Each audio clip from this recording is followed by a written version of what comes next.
अब मैं थक गई हूँ बहुत ज़्यादा, तो थोड़ा सा पानी पी के एक ब्रेक लेती हूँ, फिर दिखाती हूँ आपको किचन कैसी हो गई है।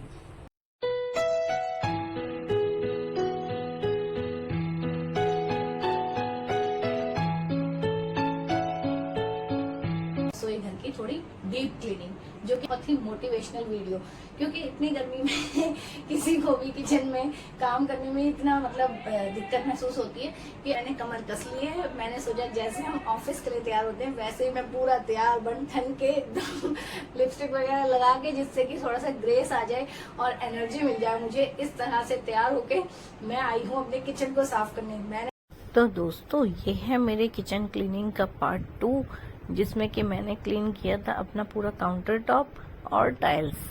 तो इसमें मैंने अपनी मिक्सी को भी अच्छे से क्लीन कर लिया था, जिसे कि वैसे तो मैं बार बार करती रहती हूँ, लेकिन थोड़ा सा उसमें कोलगेट लगा के उसे भी अच्छे से डीप क्लीन कर लिया था। और उसके बाद वही अपने DIY क्लीनर से मैंने टाइल्स को भी खूब अच्छे से क्लीन कर लिया था, क्योंकि हमारी टाइल्स के बीच में काफी सारी लाइंस वगैरह हैं, छोटे पुराने टाइम के टाइल्स हैं ये, तो इनके बीच में डिजाइनिंग काफी है, जिस वजह से छोटे छोटे पार्ट्स में डिस्ट्रीब्यूटेड है, तो इसके बीच में बहुत ज्यादा गंदगी जम जाती है, जिसे टाइम टू टाइम क्लीन करना पड़ता है।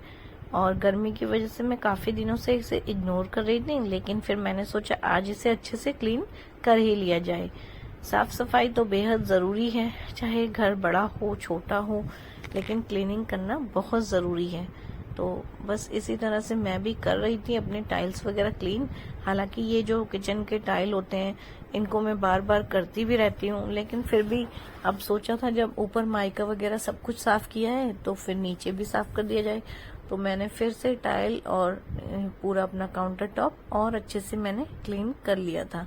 और ये जो कोलगेट की एक ट्यूब है पेप्सोडेंट, ये मेरे पास काफी दिनों से है, तो बच्चों ने बोला था मम्मी इस तरह से इन पे एक ब्लैक कलर का निशान सा बना रहता है, तो बच्चों ने बोला था मम्मी ऐसी चीजें जो केमिकल वाली होती है ना, इनसे पेस्ट नहीं करना चाहिए, ब्रश नहीं करना चाहिए। तो फिर इसके लिए मैंने पुरानी कोलगेट और पेप्सोडेंट की जो भी ट्यूब्स वगैरह हैं उनको मैंने रखा है क्लीनिंग के लिए।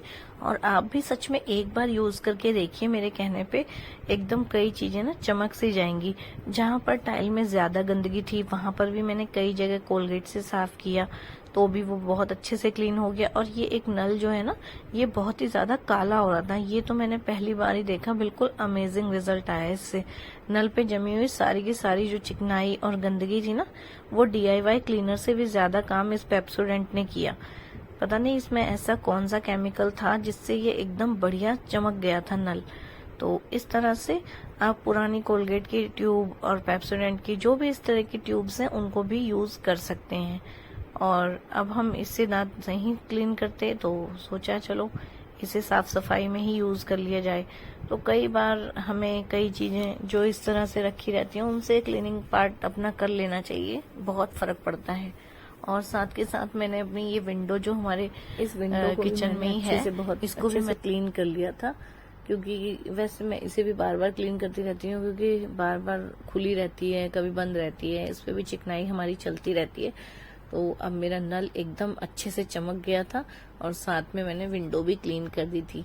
अब थोड़ा बहुत बार बार मैं इस कपड़े को वॉश करके टाइल्स को भी साथ के साथ क्लीन करती जा रही थी, क्योंकि अगर हम कोई चीज से विम जेल वगैरह से साफ करते हैं तो उसके बाद हमको हाथ के हाथ उस पे एक धोके सर्फ का धोके और सादे पानी का एकदम हमको कपड़े से भी क्लीन करना पड़ता है। और ऐसे ही जो यहाँ पे एक हमारा छोटा सा ये स्लैब टाइप है, इसको भी मैं क्लीन करती रहती हूँ बॉटल हटा हटा के, क्योंकि बार बार कभी कोई अपनी बॉटल दवाई की कोई कुछ भी छोटी मोटी चीजें रखते रहते हैं। और ये जो वाइपर है पिंक कलर का, ये तो किचन के लिए मस्ट प्रोडक्ट है एकदम।